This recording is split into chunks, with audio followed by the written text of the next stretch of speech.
ஒரு பொண்ண பிரசவத்துக்கு ஏங்க தாய் வீட்டுக்கு அனுப்புறோம்? இதே மாமியார் வீட்டுல அந்த பொண்ணு இருந்தான்னு வச்சுக்கோங்களேன், மாமியார்ல இருந்து கணவன் உள்பட குழந்தை தூங்குனானா, குழந்தை சாப்பிட்டானா, குழந்தை அழுதுச்சான் தான் கேள்வி கேட்பாங்க.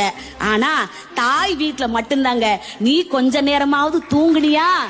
நீ கொஞ்ச நேரம் போய் தூங்கு, குழந்தைய நான் பாத்துக்கிறேன்னு சொல்லக்கூடிய அந்த ஒத்த வார்த்தைக்காக தாங்க இந்த பெண்கள் எல்லாருமே தூக்கத்துக்காக ஏங்குறோம். என்ன மாதிரி பெண்கள்லாம் காலையில இருந்து எந்திரிச்சு தண்ணி தெளிச்சு வாசல்ல கோலம் போட்டு வீட்டையும் கூட்டி வாசலையும் கூட்டி இட்லி தோசை சுட்டு வச்சு பிள்ளைக்கு ஊட்டி விட்டு புருஷனுக்கும் கட்டி கொடுத்து சட்னி சாம்பார்னு வகை வகையா செஞ்சு வச்சு புலம்புன்னு புலம்பி தானே வீட்டுக்கு கிளம்பி மதியான சாப்பாடு சாம்பார் கூட்டு பொரியல் அவியல் அது இதுன்னு செஞ்சு வச்சு அலுவலகத்தில இருந்து கிளம்பி அலுப்புத்துற வீட்டுக்கு வந்து உட்காரும் போது மலை மாதிரி இருக்கிற துணியை பார்த்தா அதையும் ஊற வச்சு அடிச்சு துவைச்சு காய வச்சு மடிச்சு வச்சு பிள்ளைக்கு வீட்டு பாடத்தையும் சொல்லி கொடுத்து வீட்டு வேலையும் பார்த்துக்கிட்டு ஏதோ தொலைக்காட்சியில் போடக்கூடிய நாடகத்தின் கதையை காதோரமா கொஞ்சோண்டு வாங்கிக்கிட்டு இரவு உணவு வேலையும் சமைச்சு வச்சுட்டு மிச்சம் மீதாரி இருக்கக்கூடிய உணவு அத்தனையும் சாப்பிட்டு வச்சுட்டு பாத்திரத்தையும் கையோட கையா கழுவி வச்சுட்டு வீட்டு கதவை சாத்திட்டு கடிகாரத்தை பார்த்தா வீட்டு நாய் லொல்லுன்னு குலைக்கும். அதுக்கும் பாலை ஊத்தி அடுத்த நாள் காலையில பால்காரன் ஊத்துறதுக்கு வரத்துக்குள்ள எழுந்திருச்சு இன்னைக்கு காலைல நாம என்ன சமைக்கலான்னு